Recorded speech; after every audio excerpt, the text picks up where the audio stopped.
की जय। कल के सत्संग में मैंने आप लोगों को बताया था कि ब्रह्म के दो रूप होते हैं, या कह लीजिए दो प्रकार का ब्रह्म। एक तो निर्गुण निर्विशेष निराकार ब्रह्म और दूसरे होते हैं सगुण सविशेष साकार ब्रह्म।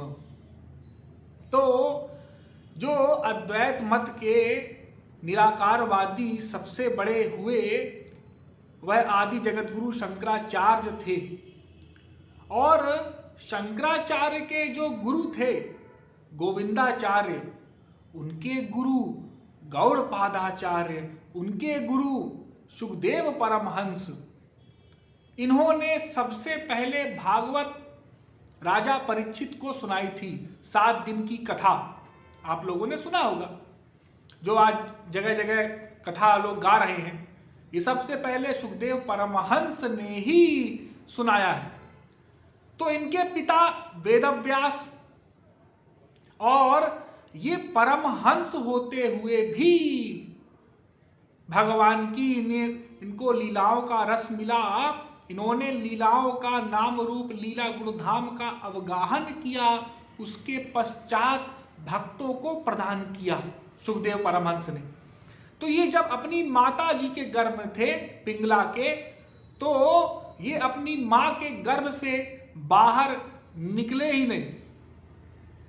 1 वर्ष हो गया, 2 वर्ष हो गया, 3 वर्ष हो गया, 5 वर्ष हो गया। अब सब परेशान हो रहे। हाँ, अरे 9 महीने में ही संसारी स्त्री परेशान हो जाती है, सोचिए क्या हाल हुआ होगा। 10 वर्ष हो गया ये बाहर ना आए, 12 वर्ष हो गए। तो वेदव्यास ने कहा, अरे भाई कौन हो तुम? वो समझ तो गए कि कोई ना कोई दिव्य पर्सनालिटी है, कौन हो तुम, बाहर क्यों नहीं आते हो? तो इन्होंने अंदर से ही कहा कि अरे मैं बाहर नहीं आऊंगा। क्यों? अरे मैं यदि बाहर आया तो माया लग जाएगी, इसलिए मैं बाहर नहीं आता। तो वेदव्यास तो स्वयं भगवान के अवतार, उन्होंने चैलेंज किया, उन्होंने कह दिया, अरे मैं हूं भगवान, स्वयं बोल रहा हूं, तुम बाहर निकलो, ये माया वाया नहीं लगेगी, मैं तुमको चैलेंज करता हूं माया को। तो जब इन्होंने यह सुना तो ये बाहर आए। तो ऐसा तो इनका हाल था जन्म के पहले, और जब ये बाहर आए तो जन्मजात परमहंस आते ही साथ चल दिए वन की ओर, नंगे ऐसे ही, ना कुछ देखा ना कुछ सुना। और इनके पीछे पीछे वेदव्यास जा रहे हैं, ये आगे आगे जा रहे हैं वन की ओर, और वेदव्यास पीछे पीछे जा रहे हैं।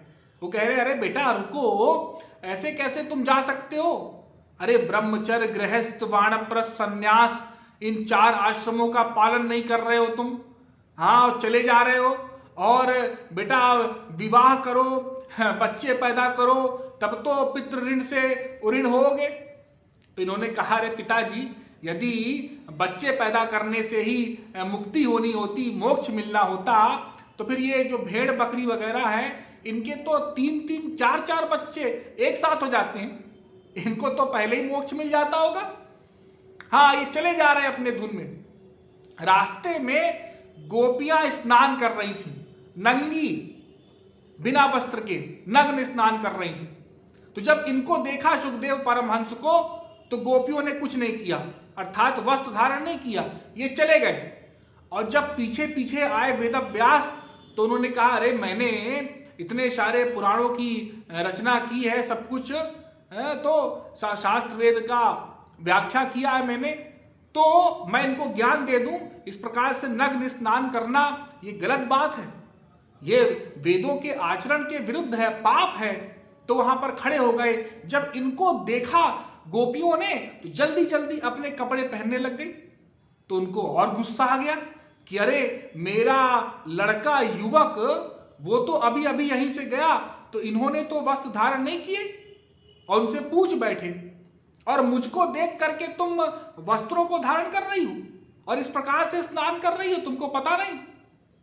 तो वो कोई साधारण स्त्रियां तो थी नहीं, गोपियां थी। उन्होंने कहा अरे महाराज, आपके जो लड़के थे ना, वो उन्होंने कुछ देखा ही नहीं, ना उन्होंने कुछ देखा ना कुछ उनको दिखा कि कहाँ कौन स्नान कर रहा है, कहाँ कौन नंगी फंगी है। वो तो अपनी धुन में चले गए। वो परम हंस हैं, आप हंस हैं। दृष्टवानुयान्त मृषिमात्मजमप्त नग्नम देव्योरिया परिदधुर्न सुतस्य चित्रम तद्वीक्ष पृच्छति मुनौ जगतुस्तवास्ति स्त्री पुंविधा न तु सुतस्य विविक्त दृष्टि। उनको कुछ दिखाई ही नहीं पड़ा, कहां पर कौन है, कहां नदी है, कहां वृक्ष है। वो तो अपनी धुन में चले जा रहे हैं। वे परम हंस हैं, आप हंस हैं। अब वेदव्यास जी चौंके, अच्छा ये तो बड़ी व्याख्या कर रही है। परमहंस है वो, मैं हंस हूं। अरे क्या होता है परमहंस, जरा बताओ। अरे परमहंस उसको कहते हैं जो अपने सिवाय कुछ ना देखे, कुछ ना सुने, कुछ ना सूंघे, कुछ ना रस ले, कुछ ना स्पर्श करे, अर्थात अपनी आत्मा में जो रमण करता है उसको कहते हैं परमहंस। तो वो परमहंस हैं। और जिसको बाहिरंग जगत का भान हो, ये दोनों महापुरुषों की व्याख्या हो रही है। देखो, दो प्रकार के हो गए, परमहंस और हंस। हंस जो होते हैं वह भी महापुरुष, लेकिन उनको बहिरंग जगत का भान होता है कि हाँ ये वृक्ष है, ये पशु है, ये मनुष्य है, ये तालाब है, सब कुछ पता होता है। लेकिन जब परमहंसावस्था में जो होता है, जो जीव, जो महापुरुष, उसको कुछ भान नहीं होता। तो वो परमहंस थे, आप हंस हैं। तो वेदव्यास चुप हो गए, अपनी मुंडी नीचे कर लिया। तो ऐसा तो हाल है सुखदेव परमहंस का। तो आप कहेंगे इन्होंने भागवत कैसे सुनाई होगी फिर? हाँ सुनाते। तो वो सुखदेव परमहंस फिर जा करके वन में एक वृक्ष के नीचे समाधि लगा करके बैठ गए, समाधि में बैठ गए। और वेदव्यास ने उसी समय भागवत ग्रंथ की रचना की थी। तो भागवत ग्रंथ की रचना की थी और विद्यार्थियों को पढ़ाते थे, उनका गुरुकुल था। तो वही विद्यार्थी कुछ गुरुकुल के लिए लकड़ी वकड़ी इकट्ठा करने और जंगल में गए।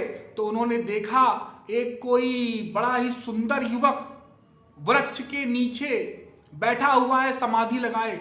और इतनी घोर समाधि है कि पूरे शरीर में मधुमक्खियां हैं, लेकिन उसको कोई फर्क नहीं पड़ता, उसकी समाधि में कोई विघ्न उत्पन्न नहीं होता।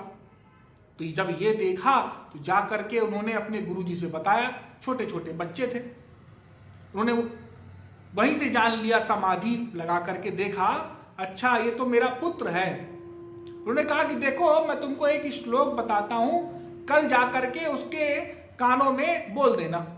उन्होंने कहा ठीक है गुरुजी। वो जा करके उनके कान में बोले। क्या श्लोक था? भागवत का श्लोक है, बड़ा सुंदर। बरहापीडम नटवर वपु कर्णयो कर्णिकारम बिभ्रदवासा कनक कपिशम वैजयंती चमालाम रंध्रान वेणोरधर सुधया पूरयन् गोपवृंदैर वृंदारण्यम स्वपद रमणम प्राविशद गीत कीर्ति। जब ये श्लोक सुना, इसमें ठाकुर जी का श्रृंगार रस है, पूरा वर्णन है। तो सुखदेव परमहंस ने अपनी आंखें खोली। तो बालकों ने देखा, अच्छा आंख तो खुली। उन्होंने कहा अरे इतने सुंदर है भगवान, तो फिर ये हमको कैसे मिलेंगे, हमको कैसे दर्शन देंगे अपने। इतना ही बोला और वापस समाधि में चले गए। सब कुछ जा करके उन बालकों ने और वेदव्यास जी को बता दिया। उन्होंने कहा कोई बात नहीं, दोबारा जाओ। वो दोबारा गए उनके पास, फिर एक श्लोक उनको बता दिया। फिर जाकर के अगले दिन सुखदेव परमहंस के पास उन्होंने श्लोक कहा, भागवत का श्लोक। अहोवकीयं स्तनकालकूटं जिघांसया पायदप्साध्वी लेभे गतिं धातृचितां ततोऽन्यं कं वा दयालुं शरणं व्रजेम।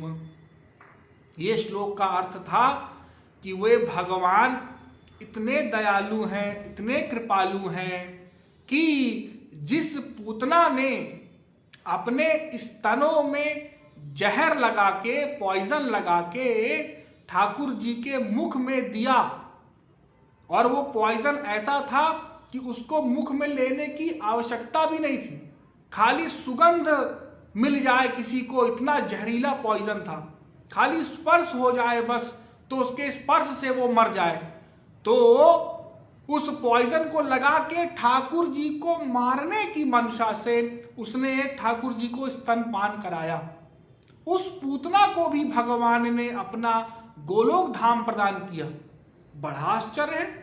भक्तों ने प्रश्न किया, अरे महाराज ये क्या कर रहे हैं आप, अरे पूतना को गोलोक दे रहे हैं आप, तो इसका कारण क्या है, और फिर मैया यशोदा को क्या देंगे जिन्होंने आपको अमृत रूपी अपना स्तनपान कराया। उन्होंने कहा, देखो मैया के लिए तो मेरे पास कोई और स्थान तो है नहीं, गोलोक से बढ़कर कुछ है नहीं, तो मैं तो ऋणी रहूंगा उनका, लेकिन इसलिए मैं पूतना को दे रहा हूं क्योंकि जब पूतना ने मेरे मुख में अपना स्तन डाल दिया तो मैंने उसको अपनी माता मान लिया।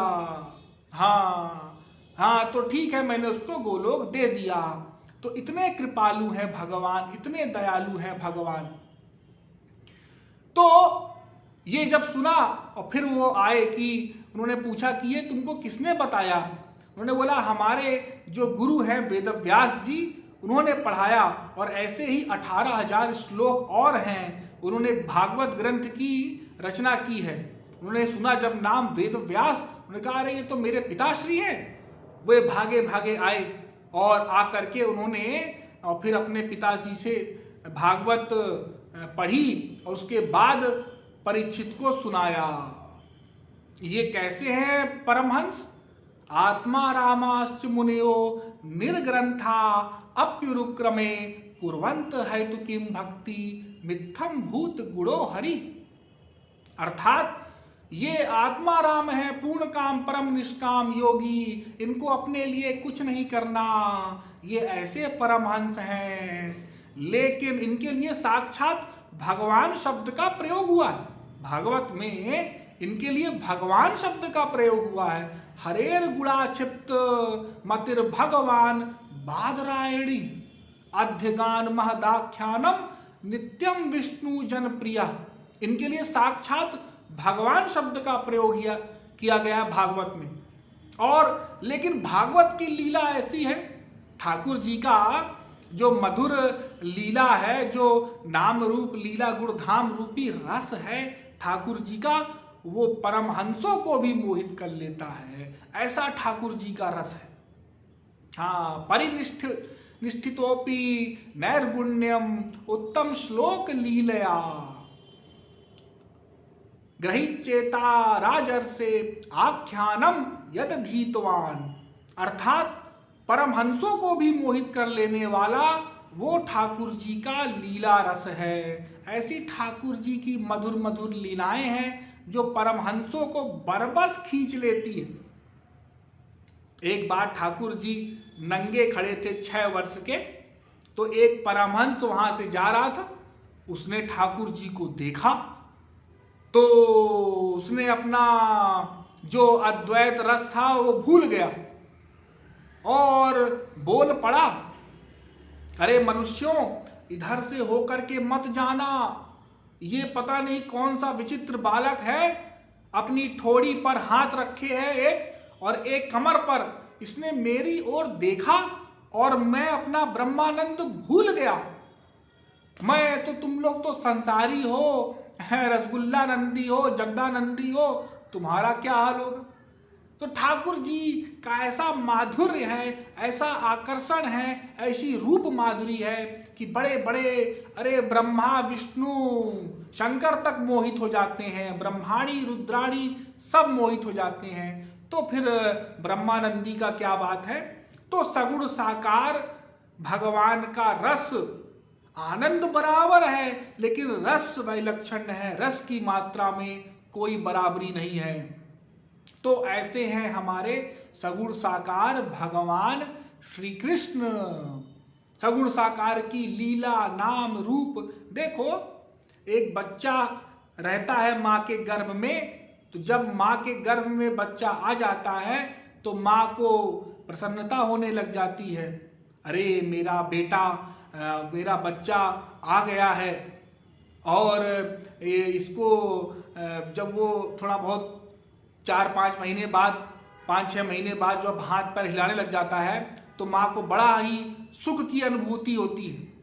लेकिन वो अभी निराकार स्वरूप में है, अभी माँ ने उसको देखा नहीं। वही बच्चा जब गर्भ से बाहर आता है और माँ उसको देखती है, उसकी बाल लीलाओं में आनंद लेती है, उसको चूमती है, उसको सूंघती है, उसका स्पर्श कर सकती है, उससे बात कर सकती है, उसकी सेवा कर सकती है, तब उसका वह रस और बढ़ जाता है। ऐसा ही है निराकार और साकार का आनंद बराबर है, लेकिन रस वैलक्षण्य है। जैसे एक साधारण मिठाई का आनंद रस और रसगुल्ला का रस, जैसे गुलाब के फूल में गुलाब के फूल की सुगंध, और कोई बोले कांटे को सूंघो, उनके पत्तों को सूंघो, तो कोई कहेगा अरे जब गुलाब के फूल हैं तो फिर हम क्यों इन कांटों में और पत्तों में डोले, इधर उधर सूंघे, फूल को सूंघेंगे। तो सगुण साकार और निर्गुण निराकार यद्यपि एक हैं, लेकिन रस वैलक्षण्य है। तो इस विषय में अभी इतना ही, आगे फिर बताएंगे। बोलिए वृंदावन बिहारी लाल की।